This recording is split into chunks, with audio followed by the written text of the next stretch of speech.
에스더서 4장 13절에서 17절을 보겠습니다.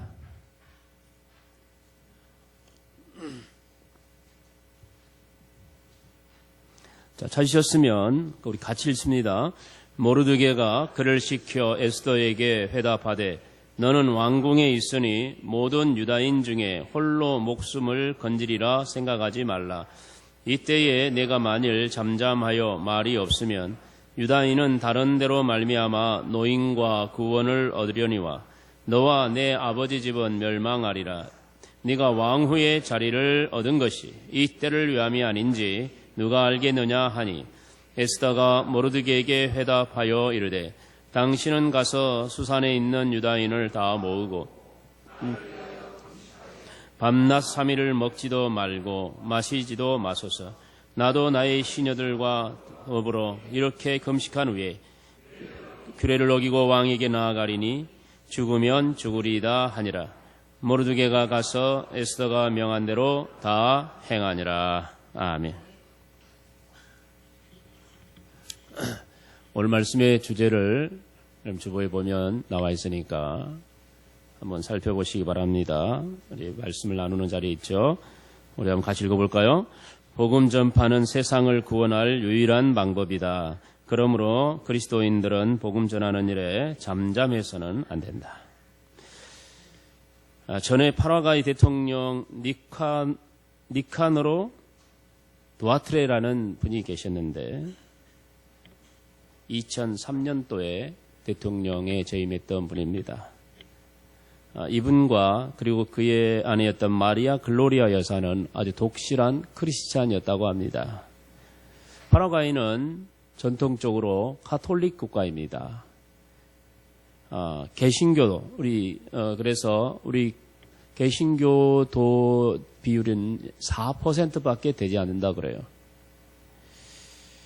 그러다 보니까 1992년까지만 해도 대통령은 천주교 교인, 카톨릭 교인만 될 수 있다고 법으로 정해져 있었다고 합니다. 그 이후에는 법이 바뀌어서 달라졌지만 이렇게 아주 강력한 카톨릭 국가였다고 합니다. 그런데 2003년도에 기독교인이었던 이 개신교인이었던 니카노로 대통령이 당선되었을 때 언론에서는 이건 기적이다 그렇게 말했다고 합니다.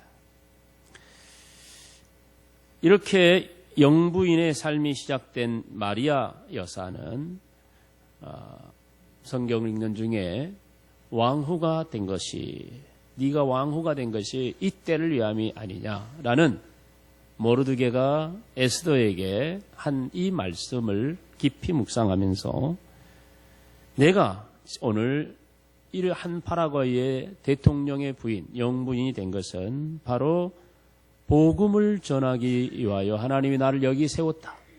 이건 정말 불가능한 일인데, 있을 수 없는 일인데 기적과 같이 이렇게 대통령의 부인이 되게 된 것으로 알고 그녀는 내가 이제 전적으로 복음을 전하는 삶을 살아야 되겠다라고 결단하게 됩니다. 그래서 이 마리아 영부인은 남편의 대통령 임기 중에는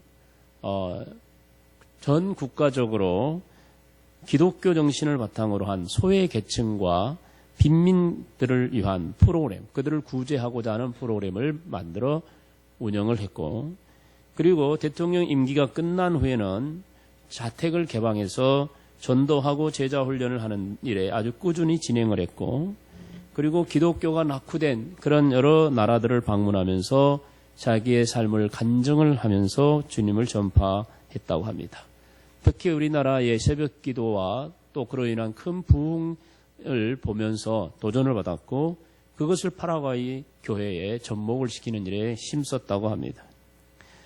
그래서 2003년도에 대통령의 재임을 하게 된 그때 기독교 인구가 4%였는데 지금은 8%가 되죠. 갑절이나 성장하는 그런 놀라운 기적과 같은 일이 일어났다고 합니다. 한 사람의 크리스찬이 자신의 처한 그 위치에서 하나님이 주신 그 사명을 힘있게 감당하였을 때 나타난 놀라운 변화라고 말할 수가 있겠습니다. 이 마리아 영부인의 결단의 배경이 되었던 네가 왕후가 된 것은 이때를 위함이 아니냐라는 이 말씀은 오늘 우리가 읽은 본문 속에 등장하고 있습니다. 이스라엘 백성들이 바벨론의 포로로 잡혀가게 되었고요. 포로로 잡혀갔지만 그러나 바벨론의 정책에 의하여서 그들 중에 좀 똑똑하고 총명한 사람들은 벼슬도 할 수 있었습니다. 그래서 공직에 오르는 사람이 많이 있었는데 그 중에 모르드게라는 사람도 왕궁을 지키는 문지기 일을 하게 되었습니다. 어느 날 그 당시에 그 나라에 나는 새도 떨어뜨린다는 그런 강력한 권세를 가지고 있었던 하만이라는 사람이 대궐 문을 지나갈 때 모든 문지기들이 그 앞에 엎드려 절을 했습니다.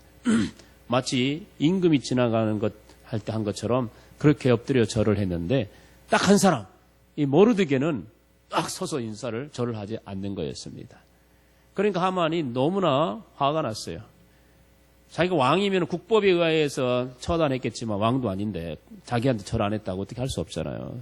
그렇지만 마음에 너무 괘씸한 생각이 들어서 저 하만은 저 사람 누군지 알아봐라 했더니 바로 이 모르드게는 포로로 잡혀온 유다 민족이라는 걸 알게 됐어요. 그러니까 더 성질난 거예요.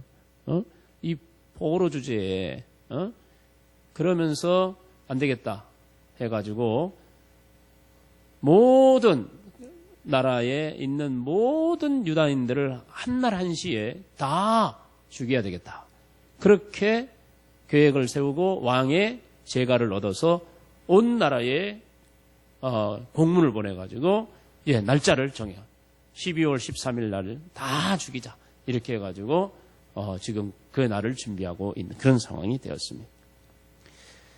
아무 힘도 없었던 유다인들은 하만의 이러한 일에 있어서 이런 아주 정말 잔인한 일에 있어서 어떻게 손을 쓸 방법이 없었어요.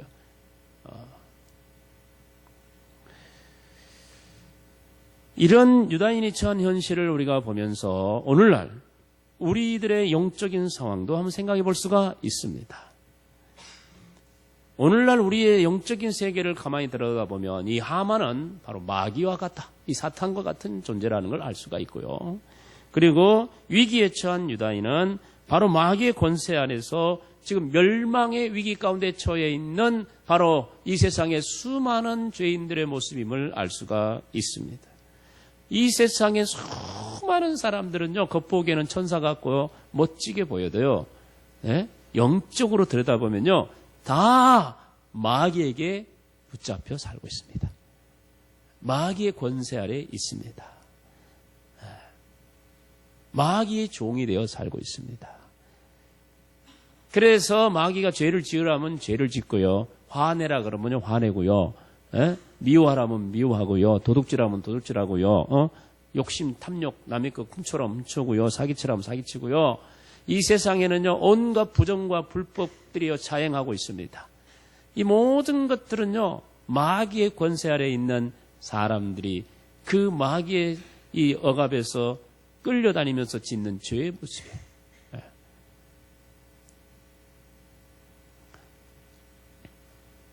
그래서 에베소서 2장 2절에는 이렇게 말합니다. 한번 읽어볼까요? 그때에 너희가 그 가운데서 행하여 이 세상 풍속을 쫓고 동중의 권세 잡은 자를 따랐으니 곧 지금 불순종의 아들들 가운데서 역사하는 영이라. 분명히 진단을 하고 있습니다. 너희가 이 세상 살 때 이 세상의 풍속을 쫓고 살았는데 그 뭐냐면 공중 권세 잡은 자, 이 바로 마귀예요. 마귀를 따랐다. 바로 이 지금 불순종의 아들 가운데 역사하는 영이라. 바로 이 악한 영을, 사단의 영, 마귀의 영을 따라다녔다는 것을 말하고 있습니다. 마귀는 바로 이 세상의 모든 사람들을 억압하며 자신의 뜻대로 좌지우지 끌고 다니고 있습니다. 그러므로 이 세상 사람들은 이 마귀의 권세 아래서 어떻게 벗어나지 못하고 온갖 죄를 지을 뿐만 아니라 심지어 그로 인한 고통과 절망과 불안과 두려움 속에서 살아가고 있습니다. 이것들은 하나님이 주신 것들이 아닙니다. 그 정체를 들여다보면 다 마귀가 주는 것들이에요. 그러므로 마귀의 지배 아래 있으면 참된 평안이 없고 참된 위로도 없고 참된 기쁨도 없습니다. 그렇게 살다가 결국은 하나님의 심판으로 영원한 멸망, 지옥에 갈 수밖에 없는 것입니다. 자, 예수님은 우리를 그 마귀로부터 건져주셨습니다. 지난주에 말씀을 드렸죠. 마귀의 권세에서 마귀를 멸하시고 거기서 우리를 건져내신 바로 예수님의 왕의 직분. 왕의 직분이 바로 그런 일을 하신다고 그랬어요. 우리는 예수 그리스도를 통해서 마귀의 권세 아래 있던 우리가 자유함을 누리게 된 것입니다. 진리가 너희를 자유케 하리니. 예수 그리스도가 우리를 자유케 해주셨어요.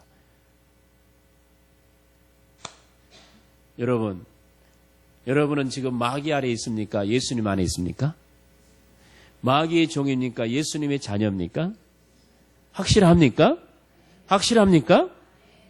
그럼 우리는 이제 더 이상 마귀의 권세 아래 들어가지 않아도 되고 더 이상 마귀에게 이끌려 다니면서 죄를 짓지 않아도 되는 자유인입니다. 믿습니까? 그런데 여러분의 삶을 가만히 생각해 보십시오. 여전히 불안하고 여전히 죄를 짓고 여전히 여러분의 삶은 고통스럽습니다. 왜 그럴까요? 이건 하나님이 원하는 게 아니에요. 이런 삶은 하나님이 원하는 게 아니에요. 우리가 하나님이 우리를 자유케 해주셨지만 우리 스스로 이 세상 속에서 여전히 마귀의 권세 아래에 들어가는 거예요. 주님은 우리를 자유케 해주셨지만 우리는 그 자유를 주 안에서 누리려고 하지 않고 여전히 세상 속에 빠져서 세상의 가치와 세상의 사람들이 똑같이 살아가는 모습을 가지고 살아가다 보니까 그들이 겪게 되는 고통과 절망을 똑같이 겪게 되는 거예요. 우리가 진정 예수 안에서 성령 안에서 살아간다면 주님 말씀대로 우리는 이 땅에서 세상 사람들이 경험하는 것들을 누리지 않을 수 있습니다. 우리의 삶이 어느 가치를 따라가느냐에 따라서 다른 거예요. 예수 그리스도는 우리를 이 세상의 어떤 마귀의 권세 아래에서도 우리를 건져내 자유케 해주시고 우리를 마귀의 종에서 하나님의 자녀가 되는 축복을 우리에게 선물로 주셨는데 이제 그 예수 그리스도가 이루어 놓으신 놀라운 이 구속의 길, 이 구원의 놀라운 축복을 지금도 이 세상에서 멸망 가운데 살아가고 있는 사람들에게 전해서 그들이 거기에서 벗어나게 되고 그들도 우리처럼 예수 그리스도 안에서 자유를 누리고 하나님의 자녀가 되는 축복을 누려야 되는데 바로 그렇게 할 수 있는 그들을 그 마귀의 권세 아래서 자유함을 누리고 구원할 수 있는 그 구원의 키, 그 열쇠, 구원의 방법은 바로 무엇인가? 그것은 어디에 있나? 오늘 본문 속에서 하만의 이 마귀와 같은 하만의 이 강력한 억압, 이 공포, 이 유대인 백성들을 죽이려고 하는 이 잔인한 멸망케 하려는 잔인한 계획에서 그들이 유다인들이 구원받을 수 있는 길은 아무것도 없었어요. 어떤 힘도 없었어요. 방법이 없었어요. 그들은 당해야만 할 수밖에 없었어요. 근데 딱 하나 그들이 거기서 건진받을 수 있는 유일한 방법, 유일한 키가 하나 있었습니다. 그게 바로 에스더였어요. 하나님은 이 때를 위하여 에스더를 그 나라의 왕후가 되게 해주셨어요. 아까 우리가 제가 처음에 말씀드렸던 파라과이 대통령의 영분 이야기를 했지만 불가능한 상황에서 대통령이 되겠고 영분이 되겠다고 했어요. 근데 이 에스더는요 더 불가능해요. 그 당시에 바벨론이 망하고 페르시아가 이제 들어왔는데 그 나라에 얼마나 나라가 강대국이었냐. 127개 도를 다스리는 굉장히 강력한 나라에 넓은 영토를 가지고 있었어요. 그 나라의 왕비가 되는데 왕후가 되는 데 있어서 포로된 민족의 여인이 왕비가 된다는 것은 이건 불가능한 일이에요. 근데도 그가 왕비가 되어서 있다는 것은 이건 하나님의 섭리였고, 왜 하나님은 에스더를 그 나라의 왕후의 자리에 앉혔을까?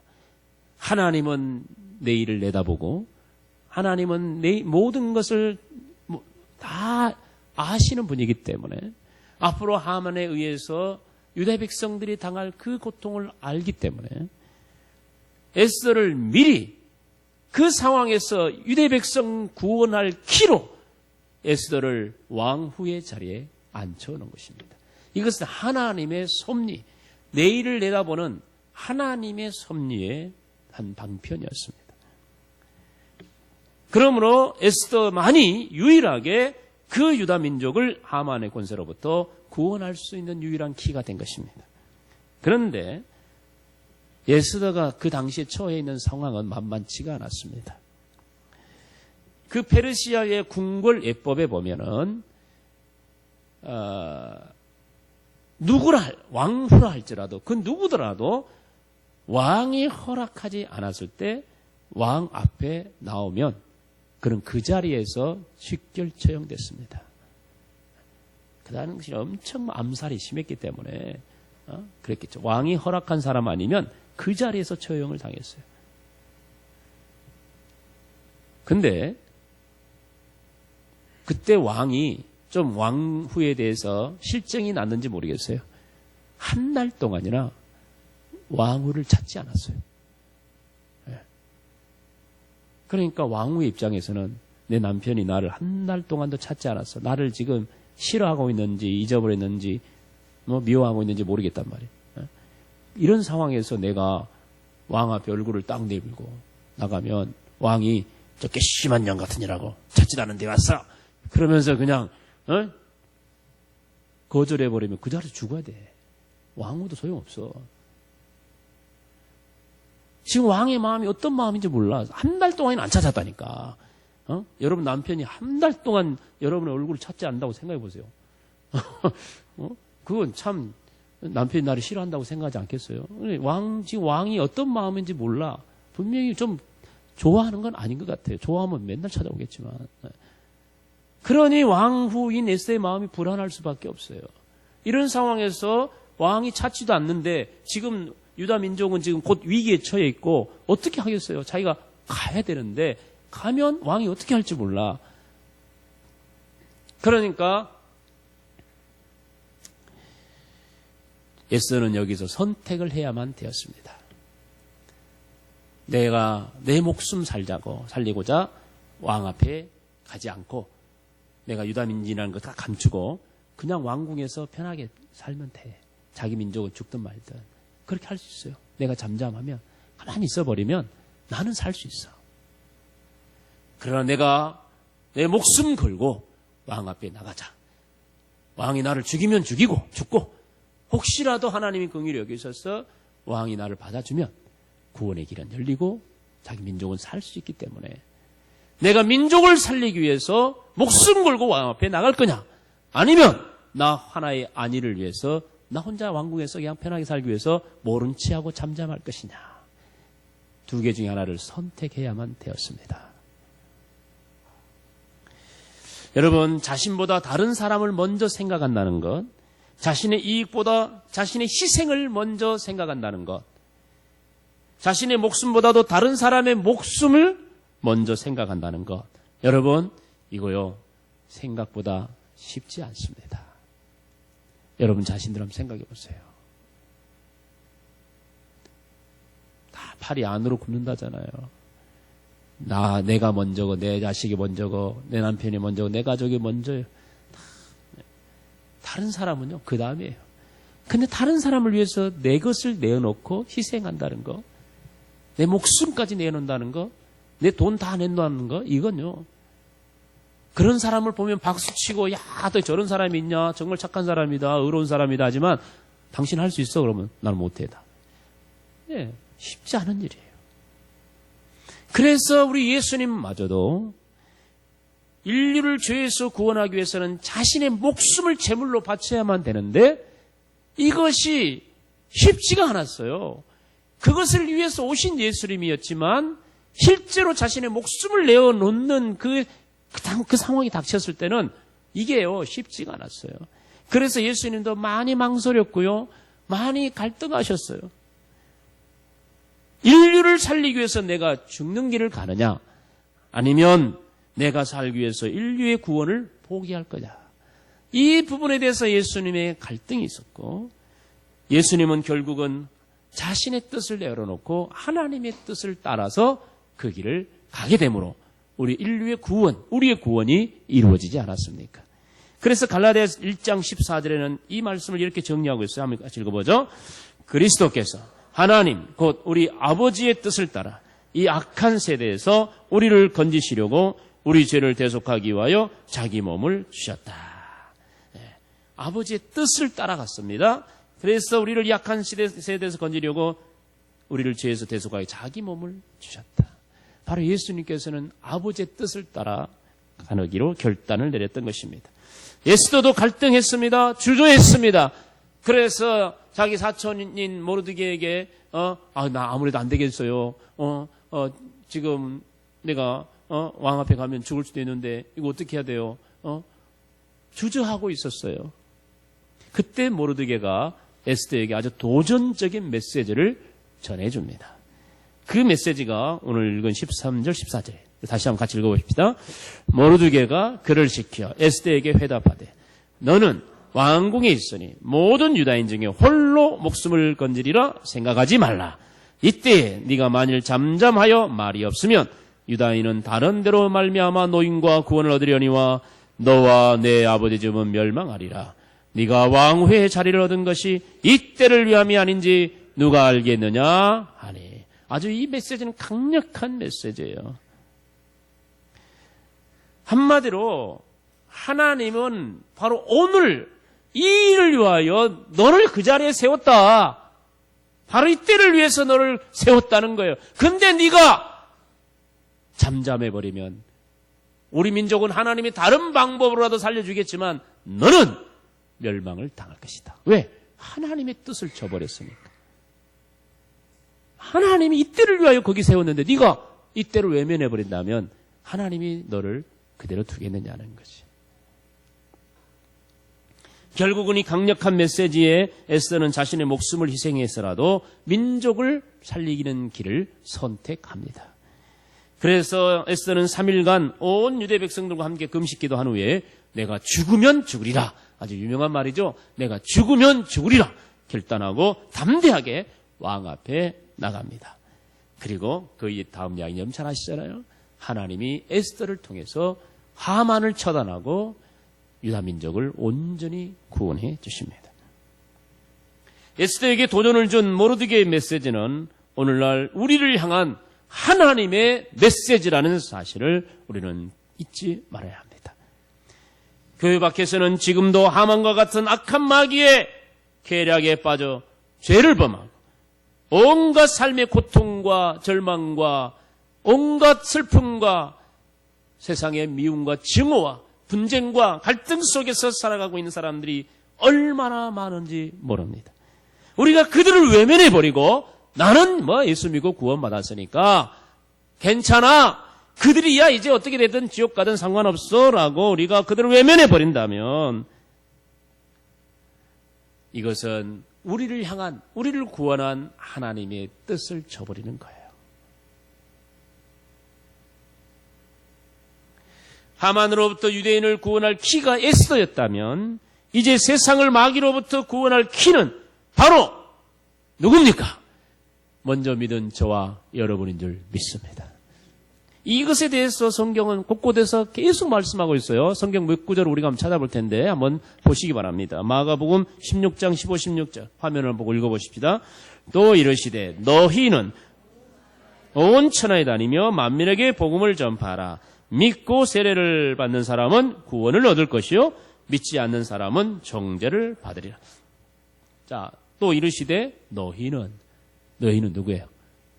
바로 예수님을 믿는 저와 여러분들이. 너희들은 복음을 전해라. 너희가 전하는 복음을 믿는 자는 구원을 얻고 너희가 전하는 이 복음을 믿지 않는 자는 정죄를 받으리라. 와, 이게 엄청난 말이에요. 에? 누가 전하는 거? 누가 전하는 거? 저와 여러분이 전하는 이 복음을 믿는 자는 구원을 얻고 믿지 않는 자는 멸망한답니다. 여러분의 입술로 전하는 이 복음이 그들을 살리고 죽이는 거예요.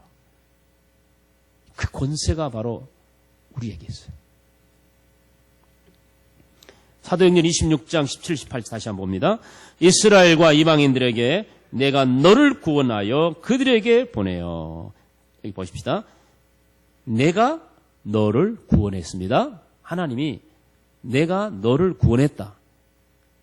그래가지고 누구에게 보냈다고요? 그들에게, 이방인들에게 보냈어요. 이 원리예요. 네? 하나님이 우리 예레미야를 구원했어요. 그럼 누구한테 보냈다? 누구한테 보냈어요? 응? 믿지 않는 이방인들에게 보낸 거예요. 네 학교에 가 믿는 애들 많이 있잖아. 너 집에도 있고. 응? 보낸 거예요. 이 원리예요. 보내서 어떻게 합니까? 그 다음 구절 한번 보겠습니다. 그 눈을 뜨게 하여 어두움에서 빛으로 사단의 권세에서 하나님께로 돌아오게 하고 죄의 사함과 나를 믿어 거룩하게 된 무리 가운데서 기업을 얻게 하리라 했어. 와, 이 엄청난 비밀이에요. 자, 보세요. 예수님이 나를 구원해 주셨어요. 그리고 나를 저 불신자들에게 보냅니다. 그리고 내가 이 예수님 복음을 전함으로 어떤 일이 일어나는지 압니까? 내가 전하는 복음을 통해서 어떤 일이 일어나느냐면 그들의 영의 눈이 뜨게 하고 어두움에 제약된 세상에서 빛의 세상으로 돌아오게 되고 사탄의 권세에서 하나님께로 돌아오게 되고 죄 사함을 받게 되는 역사가 일어나서 하나님의 나라를 기업으로 받게 되는 역사가 일어나게 된다는 말씀을 하고 있는 것입니다. 여러분이 입술을 열어서 전하는 이 복음이 이 엄청난 일들을 이루게 한다는 거예요. 여러분, 이건 대단하지 않습니까? 디도서 1장 3절을 다시 한번 보겠습니다. 자기 때에 자기의 말씀을 뭘로 나타냈다? 전도로. 뭘로 나타냈다? 전도로 나타냈어요. 하나님은 자기 때에 자기 말씀을, 세상을 살릴 구원의 복음을 뭘로 나타냈다? 전도. 여러분 맨날 우리가 전도합시다 하는데요. 이게 그냥 전도하고 싶으면 하고 말고 싶으면 아닌 거예요. 하나님의 말씀 복음을 이 세상에 나타내는 방법은 유일한 방법이에요. 무슨 방법? 전도. 전도의 방법밖에 없어요. 세상을 구원할 방법은 전도밖에 없어요. 자, 그 다음 읽어봅시다. 이 전도는 우리 구주 하나님이 명하신 대로 누구에게 맡겼다? 누구에게 맡겼다? 누구에게? 내가 누구예요? 자, 누구라고? 누구라고? 옆 사람? 누구라고요? 옆 사람이에요? 나에게 맡겼다. 네? 로마서 10장 13, 14절 다시 한번 보십시다. 누구든지 주의 이름을 부르는 자는 구원을 얻으리라. 그런즉 너희가 믿지 아니하는 일을 어찌 부르리요? 듣지도 못한 일을 어찌 믿으리요?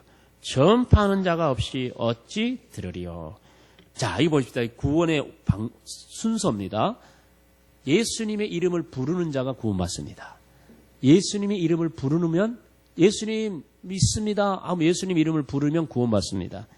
그런데 저희가 믿지도 않는 자를 어찌 부르리요?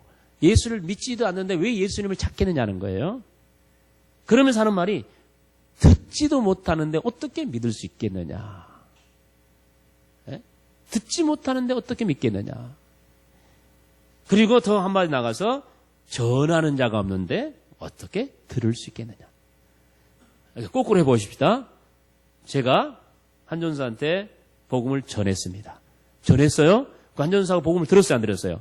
들었습니다. 복음이 들었어요. 복음을. 그러면은 마음에 들으니까 그 마음에 믿음이 생깁니다. 믿음이 생겨요. 믿음이 생기니까 주님을 부르고 신앙 고백을 하게 되는 것입니다. 그러므로 구원받게 되는 거예요. 이게 바로 한 사람이 구원 얻는 순서예요. 이 원리예요. 이거 하나님이 정한 방법이에요. 이걸 전도라 그래요. 이것은. 자, 그러므로 한 전사가 예수 안 믿는 사람인데 이 사람이 예수를 믿는다면 예수를 믿게 되려면 누군가가 제일 먼저 뭘 해야 돼요? 전해하는 사람이 있어야 돼요. 누군가가 그에게 복음을 들려줘야 돼. 귀에 들려줘야 된단 말이죠. 그리고 나서 그 마음에 믿음이 생기든 안 생기든 그 다음 문제예요. 중요한 것은 전해야 돼. 알려야 된단 말이에요. 거기서부터 그 영혼의 구원은 시작이 되는 거예요. 아무도 이 세상에 복음을 안 전하면 이 세상 사람 구원은 받을 길은 하나도 없어요. 방법이 없어요.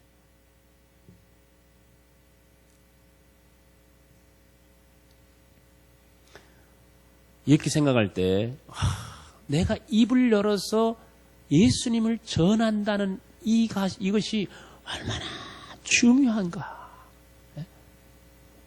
내가 입술을 열어 전함으로 한 영혼이 살 수도 있고 전하지 아니함으로 죽을 수도 있겠구나. 내가 전함으로 이 사람이 천국 갈 수도 있고 전하지 않으면 이 사람이 지옥 갈 수도 있겠구나. 내가 입을 여느냐 안 여느냐에 따라서 이런 엄청난 결과가 나타나는 거예요. 네?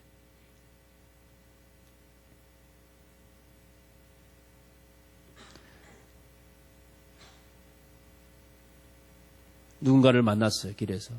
혹시 예수님 믿으세요? 아니요.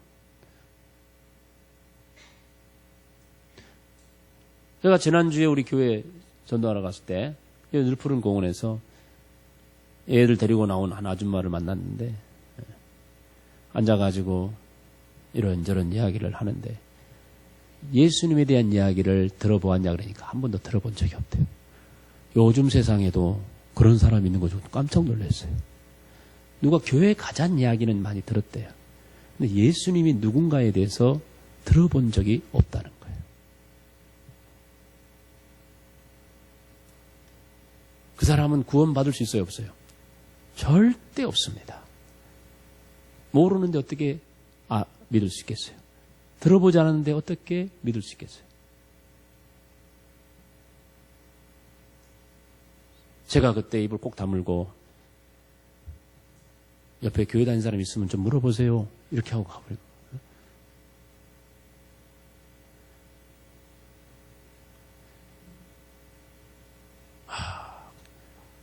저는 그녀에게 예수님에 대한 이야기를 해줬습니다. 인간이 죄인이고 하나님이 우리를 사랑하셔서 예수님을 보내셨고 바로 우리를 위해 죽으신 분이시고 예수를 믿음으로 죄사함 받고 천국 간다는 이 복음의 핵심을 간략하게 전해주었어요. 그는 이제 들었습니다. 이제 누군가에게 가서 예수님이 그러면 모른다 말 들어본 적이 않았다고 말을 못할 거예요. 믿고 안 믿고는 그에게 달려있지만 이제는 전했습니다. 전하는 것에서부터 복음이 시작되는 것이고 그의 영혼의 구원은 누군가에게 들음으로부터 시작된다는 것을 아셔야 됩니다. 그러므로 우리는 때를 얻든지 못 얻든지 항상 말씀을 전해야 됩니다. 믿습니까? 믿습니까? 우리가 복된 소식을 먼저 믿고 구원받은 우리가 잠잠하여 말하지 않는다면 하나님의 심판은 그들에게 임하는 게 아니라 바로 우리에게 임한다는 것. 전하지 않는 우리에게 임한다는 것을 두려운 마음으로 여러분들은 기억해야 합니다. 이스라엘에 아람이라는 나라가 쳐들어왔어요. 그래서 그다음 이스라엘 북쪽 이스라엘의 수도는 사마리아에 있는데 사마리아 성을 겹겹이 에워쌌습니다. 그러니까 성 안에 있는 사람들은 성 밖에 나가서 곡식도 가져오고 이렇게 해야 되는데 가져올 수가 없으니까 성 안에 있는 음식을 먹고 나중에는요 먹을 게 없으니까 어떻게 했냐면요 자기 자식을 죽여서 삶아 먹었어요. 이런 잔인하고 무서운 일이 성 안에서 일어났습니다. 여러분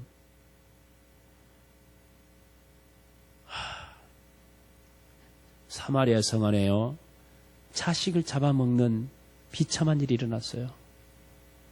여러분 이 세상이 마찬가지입니다. 지금도요 돈 한 푼 때문에 자식 죽이고요 돈 한 푼 때문에 부모 죽이고요 돈 한 입 때문에요 별별 짓을 다 합니다. 복음이 없는 세상, 마귀가 지배하는 세상, 죄악이 가득한 세상입니다. 그대로 두면 멸망입니다. 그런데요, 성 안에 살지 못하고 성 밖에 살고 있었던 나 환자, 문둥병 환자들이 있었습니다. 그들은 별거 생활을 해야 되기 때문에 성 안에서 음식을 갖다 줘야만 먹을 수 있는데 성 안에도 먹을 게 없으니 누가 갖다 주겠어요? 그냥 그 사람들이 굶어서 죽을 지경이에요. 그러니까 나병 환자 4사람이 서로 의논을 했어요. 여보게들, 우리가 여기서 굶어 죽느니 차라리 아람 군대에 가가지고 항복하자. 항복해서 우리를 죽이면 죽고 혹시 불쌍히 여기서 먹을 거라도 주면 먹고 우리가 살자 하고 항복하러 아람 군대로 갔어요. 살금살금 갔어요. 가서 가만히 보니까 너무나 조용한 거예요. 그 많은 군인들이 와 있으면 시끄러울 텐데 잠잠한 거예요. 야, 이상하네. 그래가지고 천막 속에 한번 살짝 열어봤더니 아무도 없어요. 이거 웬일이야. 그리고 그 진지를 다 둘러봤는데요. 아무도 없어요. 그 대신 거기에는요, 많은 음식들, 무기들, 막 보석, 보화들이 막 널려 있는 거예요. 웬일이야, 이거.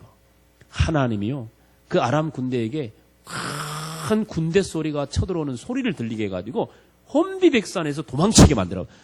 날 살려라 하고 아무것도 안 챙기고 다 도망가 버린 거예요. 그래서 이 나은 자들이 거기서 배가 터지게 먹었어요. 엄청나게 배가 터지게 먹고 또 자기들 먹을 것도 갖다 챙겨놓고 이렇게 열심히 하다가 갑자기 딱 그들이 이런 말을 하게 됐어요. 열왕기하 7장 9절에 나온 말씀이에요. 우리 같이 읽어볼까요? 나병 환자들이 그 친구에게 서로 말하되 우리가 이렇게 해서는 안 된다. 오늘은 아름다운 소식이 있는 날이거늘 우리가 침묵하고 있도다. 만일 밝은 아침까지 기다리면 벌이 우리에게 미칠지니 이제 떠나 왕궁에 가서 알리자. 그 왕궁 사마리아 세상에는 지금 먹을 것이 없어서 자식을 잡아먹고 있는데 우리는 지금 배가 터지라고 먹고 있고 여기에 음식이 널려 있고 쌓여 있는데 이 음식만 있으면 사마리아 성은 다 사는데 이 좋은 소식이 여기 있는데 이 복된 소식이 여기 있는데 우리가 지금 우리 입만 생각하고 있구나. 우리 배만 생각하고 있구나. 이건 옳지 않다. 우리가 여기서 잠잠하면 하나님이 우리를 멸하실 것이다. 내일 아침까지 날이 밝을 때까지 우리가 기다리면 하나님이 우리를 그대로 놔두지 않을 것이다. 라는 이런 말을 자기들이 서로 나누면서 성으로 돌아가서 이 이야기를 전해줍니다. 이게 바로 전도자의 마음입니다. 여러분, 여러분이 복음을 전하지 않아서 밝은 아침이 오는 날, 주님이 오는 날까지 저들이 예수를 모르고 심판을 받는다면 주님은 우리에게 그 책임을 물으실 것입니다. 이 좋은 소식이 우리에게 있는데 우리 입을 다물고 잠잠해버리면 그들은 복음을 알지 못하고 멸망에 이를 것이고 우리는 심판에 이르게 될 것입니다. 성도 여러분, 이제 우리는 어떻게 해야 될까요? 주님은 말씀하십니다. 네가 지금 그 자리에, 그 직장에, 그 가정에, 그 사람들과 함께 있는 이유는 바로 이 때를 위함이 아니냐. 내가 이 때를 위해서 너를 보냈다. 그런데 네가 이 좋은 소식을 알면서도 침묵하고 있다면 하나님이 너를 지금 그 자리에 그대로 두겠느냐 하는 것입니다. 우리가 이 말씀을 알고 있습니다. 다 알고 있어요. 그럼에도 불구하고 우리가 입을 다물고 잠잠하고 있는 이유, 복음을 전하지 않는 이유는 뭘까요? 2가지 이유 때문인데, 하나는요, 내가 지금 누리고 있는 이 복된 이 상황을, 이 구원의 복을 얼마나 크고 놀라운 건지 깨닫지 못하고 있어요. 지금 내가 예수 믿고 구원받은 것이 얼마나 큰 축복인지를 내가 모르고 있기 때문이에요. 그래서 전하지 않습니다. 2번째 이유는요, 우리 마음이 너무나 완악하고 또 이기적이고 교만해서 다른 사람의 영혼에는 관심이 없기 때문입니다. 너무나 이기적이고 너무나 완악하고 너무나 교만해서 옆에 지금 예수 안 믿고 있음에도 불구하고 전혀 복음을 전하지 않습니다. 잡다고. 그들의 영혼은 생각지도 않습니다. 여러분 어느 쪽입니까? 왜 전하지 않습니까? 어느 나라에 한 장군이 있었는데 계속되는 격렬한 전투가 이제 소강 상태에 이르러서 정말 오랜만에 자신의 숙소에서 좀 쉴 수가 있게 되었어요. 그는 따뜻한 차 한 잔이 생각났고 그래서 오랫동안 장군이 귀하게 여기던 찻잔이 있었어요. 너무너무 사랑하고 귀하게 여긴 찻잔이 하나 딱 있었는데 그걸 꺼내서 차를 마시려고 합니다.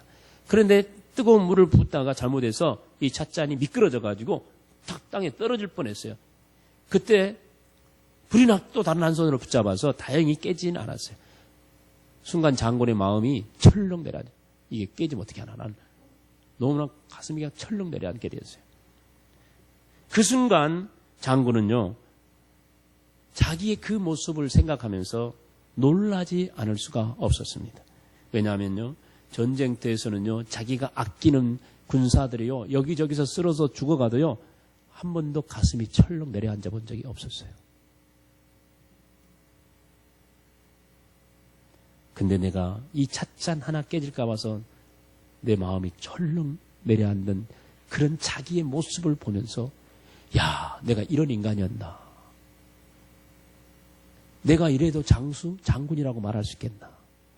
내 부하들이 죽어가는 것은 눈 하나 깜짝하지 않는 놈이 이 찻잔 하나 깨질까 겁나가지고 가슴이 철렁 내려앉고 이게 바로 내가 장수로서 내 모습이 이거 맞는가? 이런 생각이 들면서 들고 있던 찻잔을 그대로 깨버렸다고 합니다. 내는 이 찻잔보다 내 군사의 영혼이 목숨이 더 소중하다는 것을 절박하게 깨닫게 된 거죠. 성도 여러분, 지금 여러분이요 깨뜨려야 할 것이 무엇입니까? 네?